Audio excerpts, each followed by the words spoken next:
Josh here from Chicken Fox Productions, bringing in another episode of Memories of Us podcast. Today, Tony welcomes Andy McCall, Director of Bereavement for Dads of Steele and career teacher.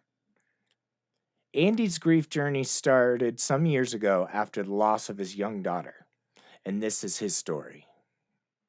I want to thank everybody for tuning in for another episode of Memories of Us. Today we got Andy McCall. He is one of the founders of Dads of Steele, DOS, and this organization is a great organization that I can stand behind. These are primarily with dads who have lost their children. So, Andy, how you doing today, brother?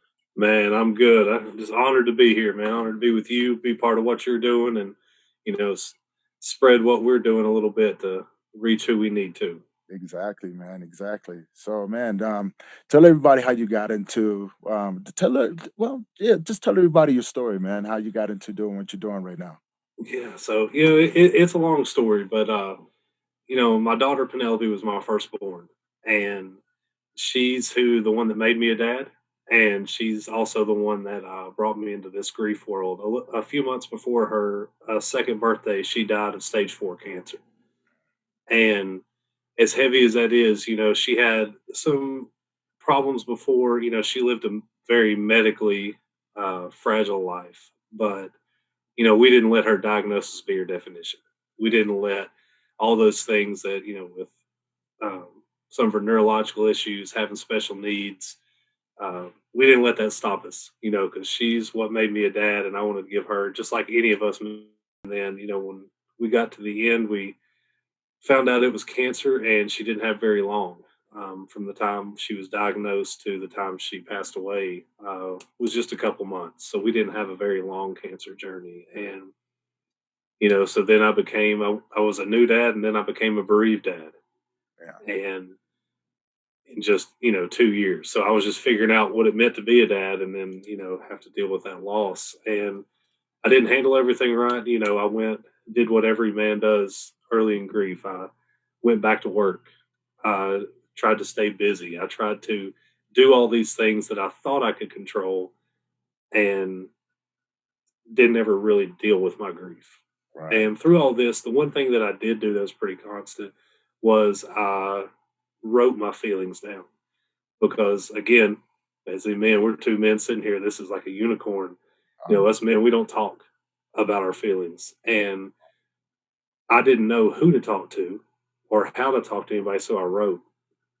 Ended up publishing a couple of those, and I published my book, which is Pigtails and Steel, and was named after my daughter. Her little pigtails was the cutest thing in the world. And then, as a man, I was supposed to be like Steel for her, but we know that Steel bends and can be molded into a lot of different things over time. Oh, yeah. And I just thought that was a perfect title for what I went through. And after that, I published that and reached out to a couple people, but I still wasn't really actively grieving. I was still staying busy. I was still doing all those things that we try to do to make it better. And St. Jude had reached back out, because we were at St. Jude at the end of Penelope's life, and the amazing things that they do at St. Jude while you're there. All the commercials are real. Everything that they say is 100% real. I've been on the receiving end. And they reached back out and just asked how I was.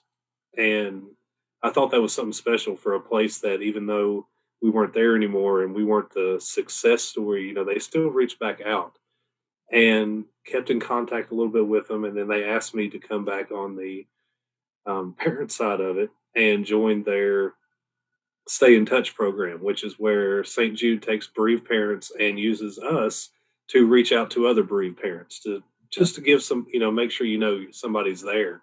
Right. And I got a text back one time from a parent that said, "Thank you. I needed that," just from my text. And I knew right then and there, I was like, it was like a weight was lifted off my shoulder. It was like all these things, like I just helped somebody just by saying, "Are you okay?" Yeah. And I stayed with that, and then I joined a little bit deeper into St. Jude with the Quality of Life Steering Council and being a parent advisor and parent educator, and really working with the hospital in doing all these things that they bring a parent's perspective into the decision making process. So, they have these programs and all these things that they want to do and things that are in place, and they look at us and say, "Hey, is this effective?" So, I mean, how powerful is that to use a parent in a hospital setting to help you guide and keep your hospital, always getting better? Right. And that's what St. Jude does. And, I was being a part of that, and I was able to tell Penelope's story. And that's where I started telling her story and realizing that how much power that is in just talking about it. Oh yeah. Now, And, how long? I got to be Penelope's dad, you know. I know. That's a beautiful thing. Now, now going through your grieving process, what was that like? I know you touched on it a little bit. I mean, like most men, like you said, I know for myself, a lot of isolation was what pretty much where I ended up at. Very closed off, very detached. Where did you go through any of that as you went through the process? I think I went through it all. I look back and, we as men, we want healing to be linear. Like, I want it to be, oh, feel bad, I want to feel better. Right. And when I didn't feel better, I got very angry and depressed. We talk about the 5 stages of grief, and you talk about all the seasons of grief. I think one of my guys that we meet with in our support group said the best. He goes, "I put a beach chair and an umbrella in between that anger and depression sometimes, just because I couldn't figure out how to get out of Yeah. it." And for me, I didn't really do the bargaining as much, but I felt myself, like you said, in isolation. Like, I just stayed busy, man. I just tried to keep doing other things that I had control of, because I didn't have control of my emotions. I didn't have control of why am I so angry at Right. something so trivial? But Right. I didn't realize that that was grief, because I never talked to anybody about grief. Exactly. And that's the reason why I asked because I was going, I can relate to that. I didn't even know what it was, you know. Yeah, I mean, I'm going, what is this thing? We've experienced that. Well, most men experience it all through our whole life. But again, we get told we got to be strong. Like you said, you got to be distilled. But as we find out over time, it can be molded, it can be bent, it can be, flattened out. And when we associate grief and men, it's pretty much the same thing. We got to be beat and molded down, man. Like that, definitely. it's such a messy road, such a messy road.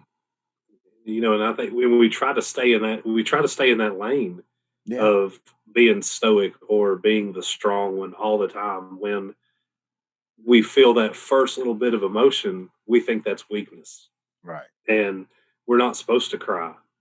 But until I actually cried, when I was starting to tell our story, until I actually started saying, "Man, it almost feels better if I do this. Like, I feel better after telling that story." It's like, why did I not do that 6, 8 months ago? But I didn't know. And I think that's the biggest thing of what we're trying to do here today, and what we're trying to do every day, is let men know that, all those emotions, there's ways to deal with them. Yeah, And right, wrong, or otherwise, you need to deal with them. And I didn't do that at the first. And, it caused, problems, at home. You're still trying to be a husband. You're still trying to figure out, am I still a dad? Am I, what am I now? And I was missing that piece. Like I said, I was telling my story. I had a book out. I was doing those things, but I was doing a Google search one day, and I was looking up pigtails and steel. Because I was like, and I found this Dads of Steel. It was on the Google search, and I clicked on it. Had a Facebook group in there, and I was like, man, there were all these dads doing great things. It was just this community of just strong men, and, like, oh, fit dads, and dads reading to their kids. And I was like, oh, that's cool. But I kept scrolling down to the bottom, and I saw a picture of a little girl, and had this story that Dave, the founder of Dads of Steel nonprofit, lost his daughter. And I said, let me click on that. Her name was Aubrey Violet, and they used purple. We used purple for Penelope. And I was like, what is this guy? So I sent him a message, and I said, man, I lost my daughter too. Appreciate what you're doing in the dad aspect. And he let me know that they had a few other dads that were just meeting. And at first I was like, yeah, just what does any man do? I'm not talking about my feelings. Let's Right. be honest. I mean, I was like, I don't know. But something inside me said, man, you just give it a try. And I joined for a couple times, and that's when I really, it was just 6 to 8 months ago. That's when I really felt that difference. Yeah. I now had a group of men that wanted to listen to me, that wanted to understand what I was going through and related to me without me having to explain myself. Exactly. And I went, what? It was just one of those things where if I hadn't taken that first step, I would have never known the difference in where I was in my grief to where I am now in my grief journey, just by having a group of men. And now, we meet every Sunday morning on Zoom at 9:15 Central, 10:15 Eastern time, and it's just open to whatever you need. We're there. We talk. We keep it structured. We have something we talk about, and we just talk about your days. But then again, if there's something that's bothering you, that's what we're there to work out. If there's something we need to talk about, that's what we talk about. And just this grief community, just meeting you and meeting some of these other groups that we're all trying to do this together. Like there is so much power in that, and finding that group that understands you. It's like, that's what fills my soul. Like I say that and I get to talk about Penelope. It's like I get to be Penelope's dad during this. Exactly. I don't just get to be Andy McCall, who had, I have, twins. We were lucky enough to have more children, but I was still missing that piece of being Penelope's dad. And during this and sharing with those men, they get it.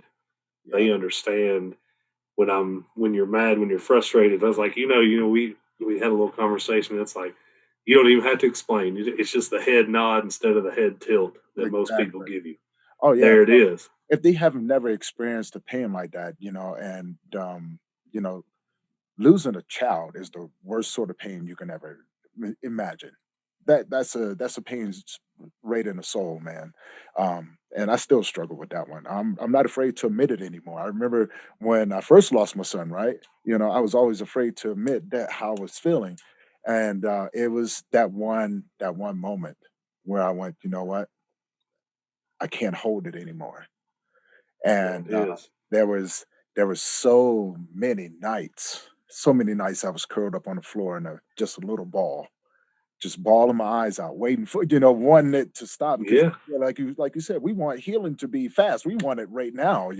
We don't want to feel like this, but it was the best feeling in the world. And then sitting here talking with you and so many other men that I've encountered, the strength behind the story, the passion behind it. Like you said, you don't even have to say any words. I totally get it, man. And that smile on your face says it all. It's like, man, this is There it is. this is what it's all about. This is it. You Yeah, just like me, like you just said, you'd hit them with, "I'm good." Somebody asks you how you are, "I'm fine." yeah, And you go about your work.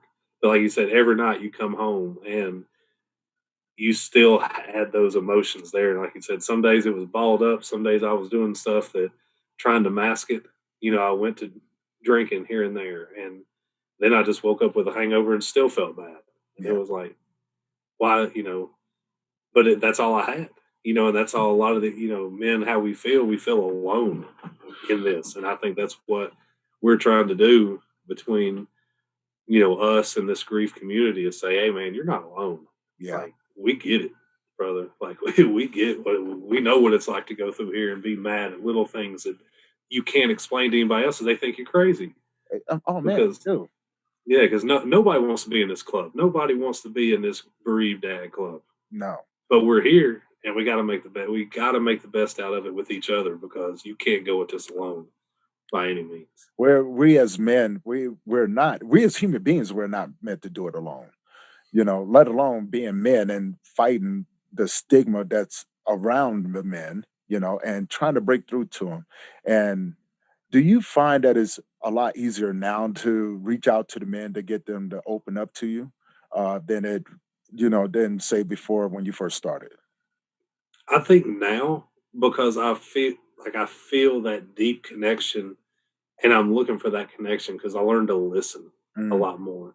And sometimes that's all it takes is you listening for that connection, and I had to get out of my own way a lot of times because I would try to be guarded and, grow up here in the South and, I played college football. You gotta be tough no matter what. And I still had my guard up, but when I let my guard down, it gives that other man or a group of men that permission, like, well, this dude can let his guard down. Mhm. Let me tell this story. And then one story turns into two stories. And I think it's all it is just seeing another man be open about it and realizing that, he's not any less manly. He's not weak. He's not any of this. You know, that's what we need to see. And then we follow suit, Yeah. at our own pace. I'm not saying that I broke the wall down the first time I talked to another man, but little by little, we were taking those bricks off, and now we can be open with each other. And that's what we all search for inside of these groups. Like, people don't understand what, like, the job that the work that we do is pretty hard. You know, Def- it it it's is. insanely hard, man, because trying to convince men that it's okay to talk about it, you may get 1 out of 5, 1 out of 10, maybe, you know? Maybe. And, man, they're very resilient. I remember someone told me something one time, and, I had a real snappy reply to him. Don't ask me why I just did, but, I was talking to a guy about the work that we do, as far as having support groups and, training material and things like that, and his reply to me was, "Well, I don't think that's, man-like because we as men, we always find other things to do." And so my reply to him was like, "Yeah, if you look at the data from last year about how many men committed suicide, I mean, they did find something to do. We just don't want them to do that anymore." Right. It kinda closed his mouth a little bit, and, he was actually able to sit down, and later on, I found out that this man had lost 3 of his kids in a car accident coming back from the Mm. movies, and, it was just that communication, and he was a tough ass too, man. Yeah. He was a tough ass, and then when I got him into the room and everything and started talking to him, I realized that, we as men, this is where, I wanna talk to you a little bit about the masculinity and toxic masculinity, what we see in men in grief. And, so that's kind of where this story was leading it to. I saw that boundary and how thin it is and how easy it is for men to, fall over that edge. Yeah. Do you witness that a lot when you see men, going through the process? I think so because I think, for me, I even went back to, my thing. Okay, what can I do that I have control of? You know, you go back to working out. So what I do, I was working out every chance I got. Mhm. And that made me, in a way, feel strong again. And it made me look at other things like, okay, I'm controlling this. I must be good now. And for me, I look at that masculinity part of it, and it's like, I thought I was doing the right thing. I thought I was getting that aggression out when really I was just channeling that aggression for an hour Mhm. and I wasn't going back to it. And then you try to open up to somebody, and like that guy just said, that's not very manlike. And then you feel judged Right. like by society, and you start questioning yourself. Well, then I got to like try to turn. Okay, well, I got to be even more manly instead of what you did. Open that communication and talk about the facts and the real things. It's like you just try to one up each other with that masculinity thing. Right. Right.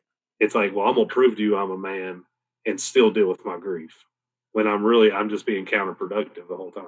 I'm Yeah. really not doing it. I'm like, okay, I can go in the weight room and do this, this, and this, but what does that prove whatsoever?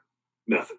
Nothing at Like all, man. nothing at all. Like, yeah, it was great and it was an outlet for me for an hour, but at the end of that hour, I was back to my real world, and I hadn't gained anything in the process of that communication. So it's like we try to take that control over something, and we think, oh, okay, I'm being a man again, when really you're just masking what it means to be a man. Yeah. And I think a lot of time it's our nature. um, Right. when we think about the masculine side of men, and how easy it is to go to tilt across that boundary. You know, a lot of times it's our nature. I mean, it's our chromosomes. We're we're aggressive by nature, so to speak. And Right. I had a conversation with another gentleman, and we were talking about this same exact thing. I go, you ever notice as a man when you're drilling something into a wall and it comes out the wrong end, what's your first reply or first response? The curse, throw something, you know. Yeah. Matter and yeah. Look, and Yeah. I can relate that to the grieving process when it comes down to men, and it makes it a little easier for the approach once you understand. And it's because we don't understand. We don't. I mean, nowadays, you can look up, we can find, a variety of resources for men out there. But for those men before these groups came along, they really didn't have nothing, man. There was nothing out there. And there's still, we say there's more than there was, but Yeah. there's still compared to what's there for, let's say, moms or families or Mhm. whatever. Yeah, like I said, we're like unicorns sitting over here, two men talking about this, and it's just that there isn't that understanding. I heard that quote one time that grief is the price of love, and tears are the you know I forget how it went. Tears are the end result or something, and it made me think that as a man, I was did everything I could while my daughter was alive to Right. be the best father I could. And talk about being a man, masculine, whatever you want to. I was doing every single thing that I could and she so much love that when she died, that love just didn't go away. No. And I realized that this grief and that pain I was feeling wasn't weakness. It was just all that love was still inside of me and I couldn't do anything with it. Yeah. And that was hard. That was a mindset change. I had to realize that I'm not being weak by wanting to be with my girl or wanting to think about my little girl. And that was hard, like I said, because all these people are looking at you like, why is this guy crying? You couldn't let anybody see you cry Right. until you found a group of men that they wanted to cry too, and then you Yeah. realize, hey, we're okay. Yeah, man. There's nothing wrong with it, man. I've seen some of the strongest, biggest burly men. I've seen them in a group, and people come in, they're like, "Oh my God, what is about to happen?" And then when you hear these guys talk, it's as if, like you said, man, the walls come down, the conversations happen, and I always thought to myself, why don't we have these with our friends? You know, like, That's and I get it though. mhm, We don't want anyone to ever join this group. Unfortunately, right. it does happen. And but when it does happen, we want them to be around men that can relate as well. Right. But you ever get that resistance in the group where, I don't know. I've had just an example. I had guy come to my group one time. He was just angry all the time, right? And so took him a little bit, and he just always the negative energy towards the other guys. And eventually, I figured out what was going on, and was able to pull him off to the side and talk to him. But do you ever get any of that in a I group? think I think we have sometimes depending on those days that come up, those anniversaries of whether it was their birthday, their the day that they died, or a special day to you.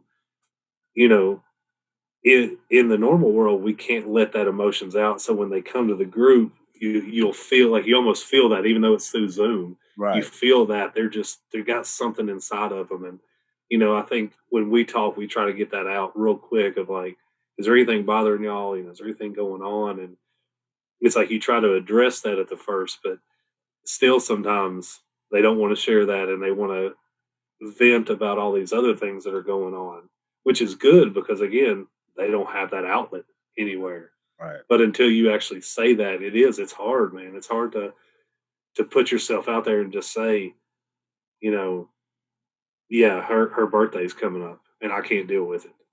that statement right there is so hard to say because, like you said, you just something about us doesn't want to just let go Right. of all that, and it does. It can make it difficult at times, but to know that other people do that, that's the thing, man. That's the thing is we all do that.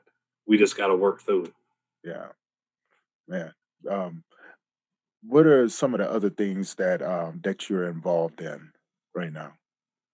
So, so just trying to build, our Instagram community and just letting people know the things that come to us. We're trying to build that, and with St. Jude, I do a lot of outreach work and trying to work with these different hospitals to let them know that there are dads out here like you, like me, like some of these dads listen to that have gone through this, and we need those outlets. So we need this research and we need these materials or anything for men. So, I've on the side as my daily job is teaching and doing all that. And, I try to reach out to these different hospitals and say, hey, how do we do this? And I've, recently started speaking to some of the local colleges and universities um, in family centered care and trying to give that male perspective because most of these nurses who are coming through here, what do they see? They see the moms most of the time because dad's working. Dad's trying to keep the bills paid. Dad's trying to do all these things. And, dads are part of that process too, whether it's in the hospital, end of life, after the, bereaved care. And just try to be a voice. Man, just try to, not that I say the perfect things every time, not that I say the right things, but I'm saying something. Ex- And to me, that's better than nothing. Exactly. And through Dads of Steel, that's what one of our goals is to get something to these hospitals, to these grief counselors that has, any information in it, whether it be the research that Dr. Mike McNeil just got published about fathers in grief that are just some stunning statistics. And even he will say himself that he had to go 10, 12, 15 years back because there is no new research. He is the new research. Right. And just providing that, and like I said, providing, and we're not here for just Dads to Steal grief support. We're here to make sure you get what you need. So if you can't meet on Sundays, I'm promoting, I want them to join your group. And if they can't join your group on a Saturday, maybe we can find a time on a Tuesday, and work together. And I Exactly. mean, that's what it's all about. I think that's what about growing this community that we need to realize that it's not all about me and mine getting our name out here. It's about getting our purpose out there. We're all in pain. We got to make this. We got to turn it into a purpose, Yeah. and We can't and do it that's alone, what. man. We can't do it alone. And working together, we can get a bigger reach across the United States, and that's the goal, is to make sure that we have present these opportunities to the men. And I know you're working on your end, and I've been working on my end, and I'm putting up more support groups across the week. So I'm going, look, if you can't make it to this one, here's another one. Oh, you need one in Spanish? Check out this group right here, There it right? is. And so it's like broaden the horizon. And I'm going, you know what? If we can get men support groups across the United States in different languages, you know how many people that we can reach and actually start the healing process. What sort of impact can we have in their lives? And I think that's a beautiful thing when I look at it in that aspect. What can I give you to help you on along your journey? Oh man, that's I love that right there. Yeah, and I think that's what being as a man too. We in our life we have a lot of that competition type things. And even in this world, there's a lot of competition. Come to this group versus this group, or this group is better. But as a man, especially man in grief, like you said, we can't do this alone. No, Like I don't care where you end up going or what works for you. I want, like you said, if we go from two groups to 20, I want whatever works for them. exactly, I just want to be part of that process and say, hey, if you can join in on a Sunday and just listen in, man, we're here for you. If exactly. you can join in on yours, and I know you're getting ready to start your big one with ancestral, the music and going back to that. Like, if that resonates with you, brother, you go to that, and then hopefully you can join ours and tell us about it if we couldn't go. Yeah, That's how we're going to grow as men in grief. And that's the only way we're going to survive. Because if not, we're going to be another statistic in that suicide, in that divorce, in that, alcoholism, drug use. Mhm. We can go one of two ways. We can go to those statistics, or we can be part of the answer. Yeah. And that's just how I feel about it. Oh, man, I'm right there with you. I'd rather be part of the solution, man. Right. Because we lose too many. We've lost too many, Mm.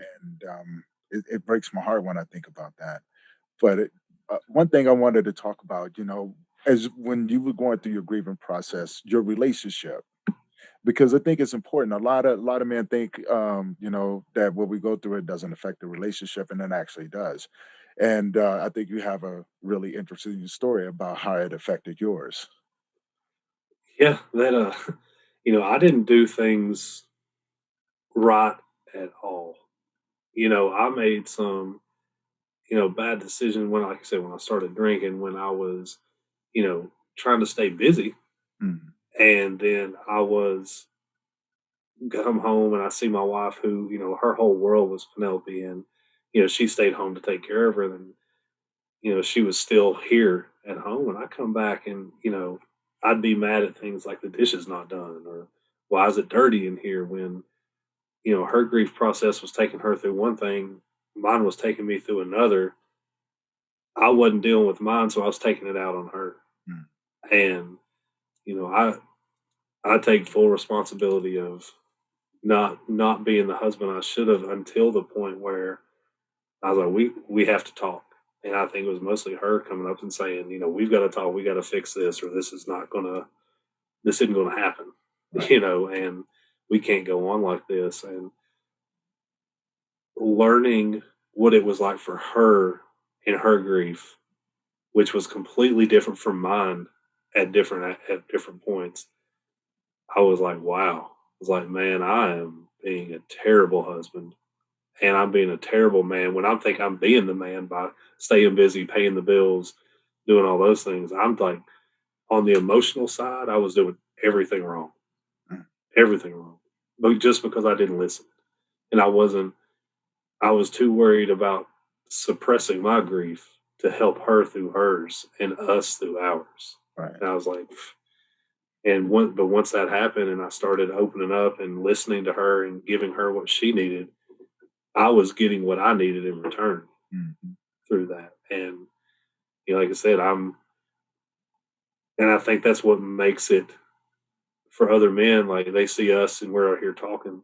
We're not perfect. We didn't do it. Like, and I want them to know I didn't do it right, because I want to connect with them and say, hey, you might hear something in my story that I did wrong that might keep you and keep your marriage together, or keep your, spouse around, by you not making that same bad choice that I did. Yeah. Yeah. And I feel the same way because I know I ruined my relationship shortly after my son passed away. I think it lasted 6 months after that. And man, I was not a good person. I w No. well, it wasn't like I went out and cheated or anything, or went back to drinking.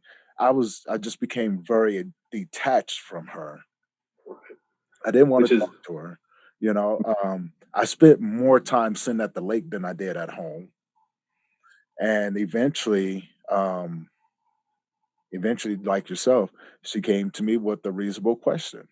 "Why are we together?" Yeah. And I and that couldn't answer was it. I and that really was hard. couldn't. Yeah. You said the lake. I was working, I was coaching at the time. Then I'd be like, okay, I'm going to go work out. I'm going to go do this, when I didn't realize I wasn't at home. Yeah. Like you said, I was detaching myself and trying to keep myself busy. So when I came back to her, she hadn't had any of that support, any of staying busy. And now I'm not, you can't pour from an empty cup. And I wasn't even empty, would have been full compared to what I was at the point. Right. And yeah, I mean, and my friend group, I think that was a big part of it, was the friends that I had at that point.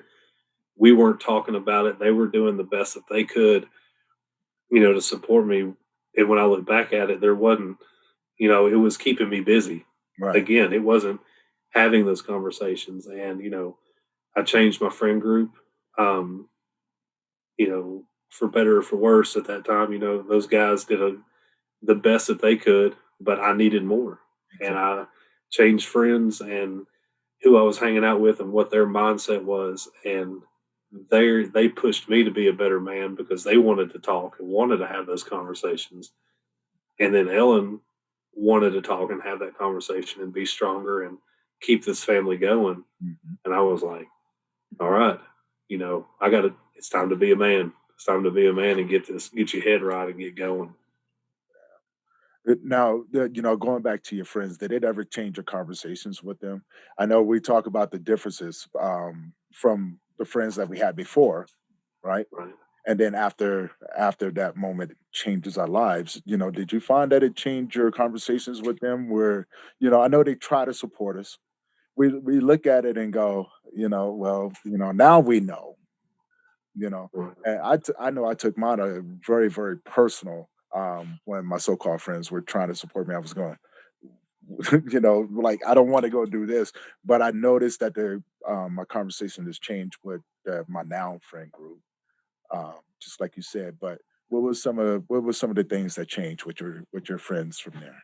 I think there wasn't a lot of substance to our conversations Mhm. because they didn't want those conversations to lead into anything they didn't want to talk about, which was my child's death and how I was doing. Right, They tried to keep it very matter of fact. It was short. It was, centered. Usually, it was always centered around an activity what we were doing, whether we went and watched the game, had a beer, or everybody was getting together. There was no real like one on one. Okay, I'm going to go do this with Andy because they just didn't want to talk about that, and they were hoping that we never had to. right, Whereas now these guys, we talk about it all the time. And if I'm having a bad day, I can bring it up, and I don't feel awkward or bad that we're having to talk about it. Where those, the friends that I did have, they didn't know how to talk about it. So therefore we just didn't. And like you said, those conversations went from all the time to a few conversations to one word conversations and answers to no conversation.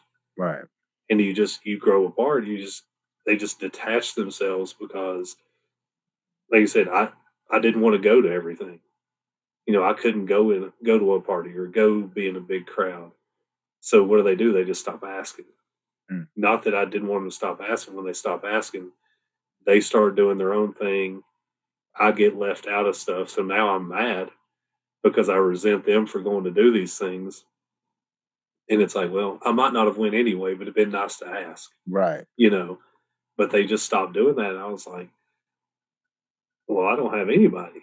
It's like, I mean, they're all doing their own thing. And, when a child dies, your whole world stops and you're mad that everybody else's life didn't stop. yeah, But I wanted to try to be a part of that world, and you couldn't be, and that was hard, man. Like you said, I took it personal, but I realized that was making me kind of just mean and angry all the time.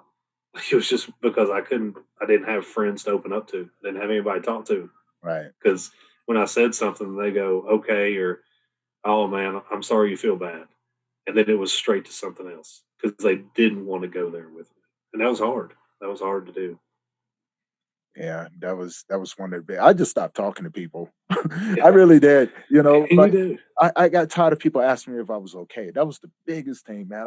That used to make me mad, like, I'm thinking to myself, like most men do when you're going through something like that, like, "How can you ask me if I'm okay? Do you not know what I just went through?" Right. Like, Like, the answer is, I'm gonna tell you I'm fine, but I mean, let's be real. The answer is no, I'm not okay, and I'm not gonna be okay. yeah. Like right now. Let's be honest. I mean, but they don't want to hear that. No. They don't want to hear that. So they go from asking, "Am I okay?" to asking to nothing. Like you said, I just didn't want to talk to them. Like I didn't go into big groups anymore. I didn't go to those big things. I didn't feel comfortable in them, and I didn't want to have to answer, stupid questions like that. Well, and now that I look back, I realized that they were trying. But it took me a long time to get past that because I would go, at any given moment, I might throw punch you, just for asking me that question. Yeah, I didn't like crowds at all, neither, man.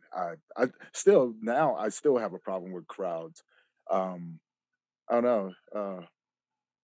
I don't know when you lose a child. I don't know. For me, I guess I was paranoid. I always thought people looked at me like I was a cruel dad or something.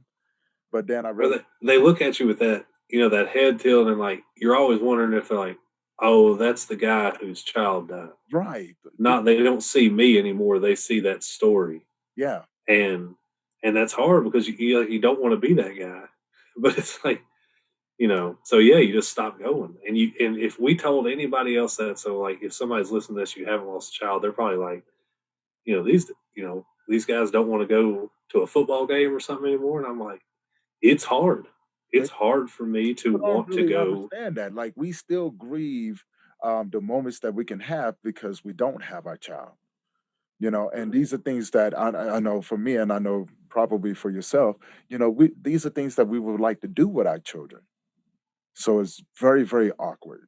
When you Yeah. go to a baseball game or a football game and you're enjoying these moments. I know I used to feel guilty when I went and did things and started having a good time because I don't know, my son was with me all the time.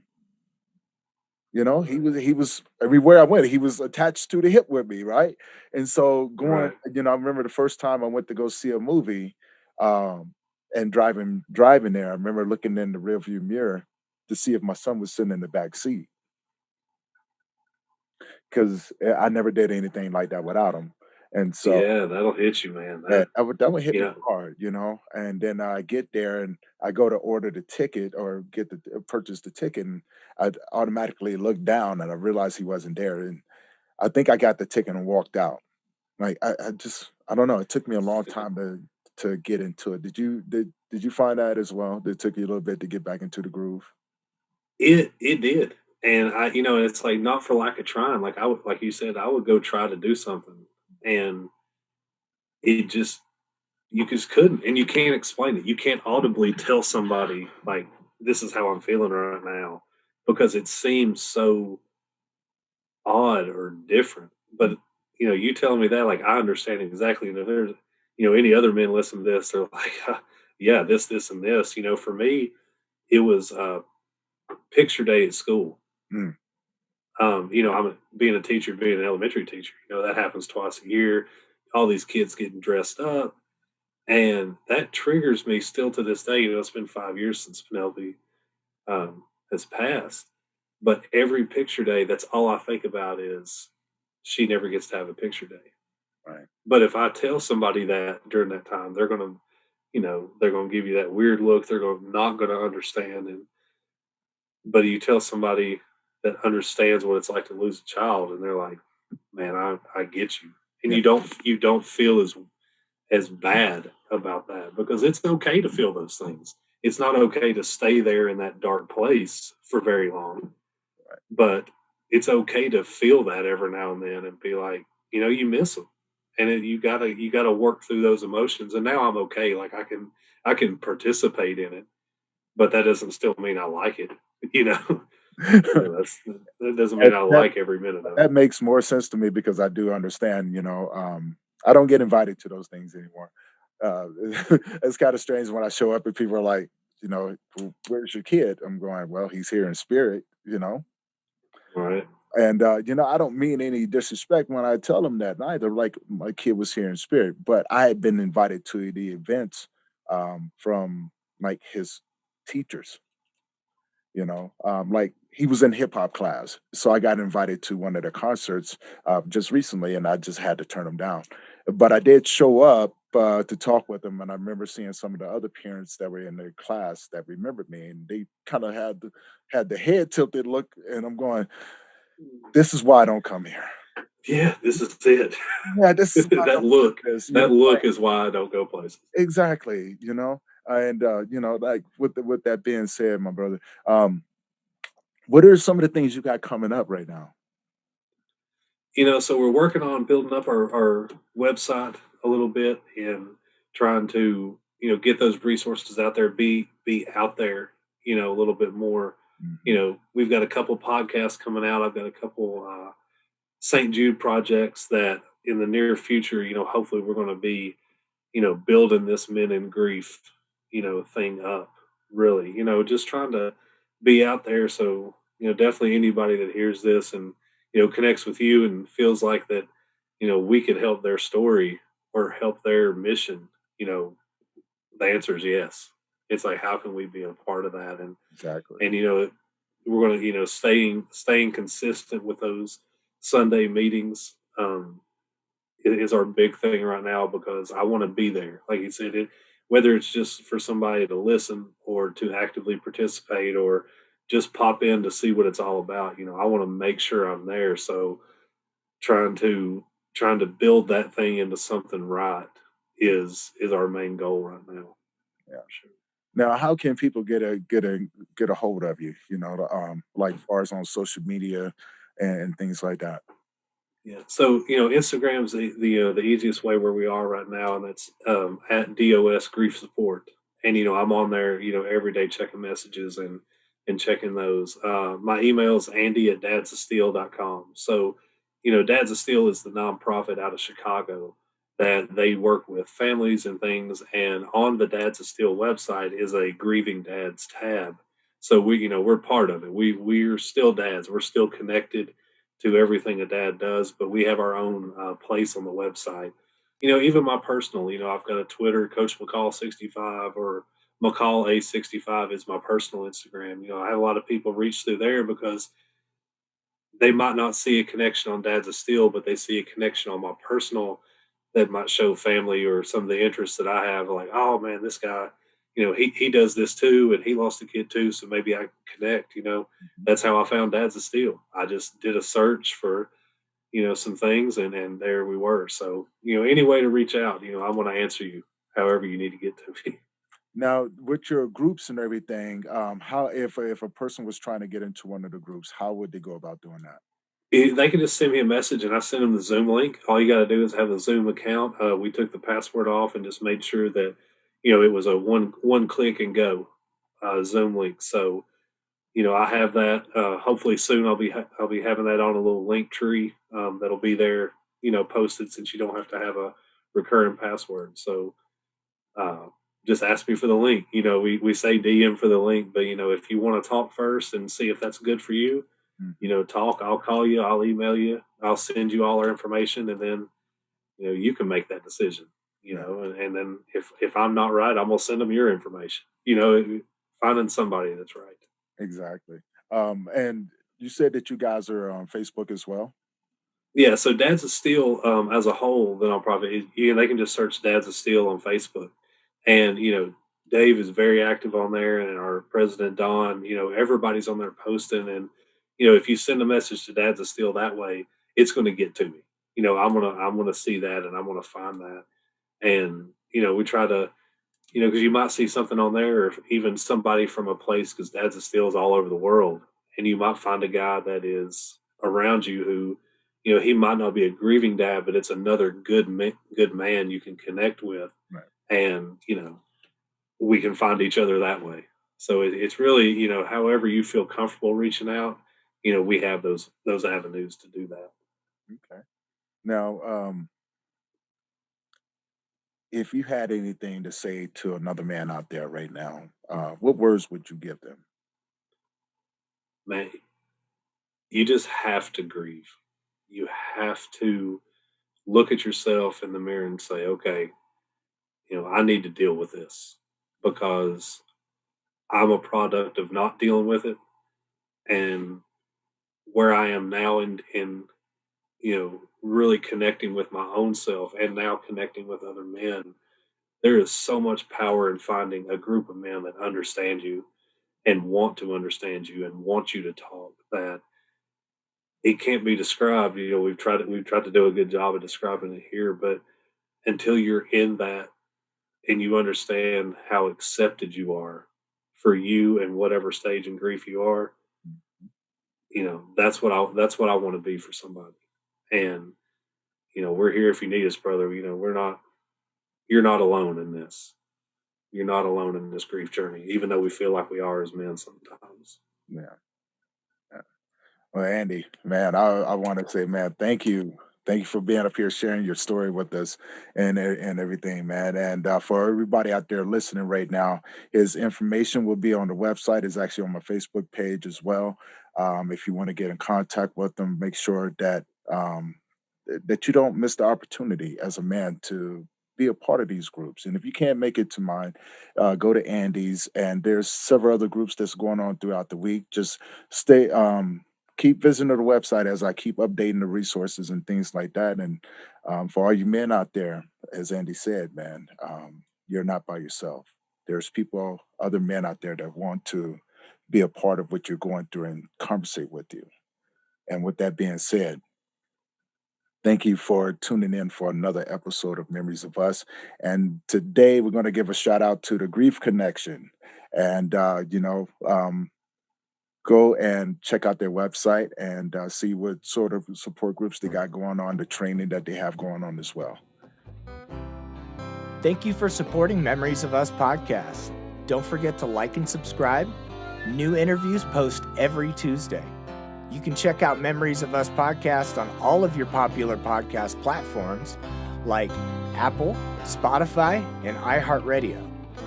Until next time, stay strong.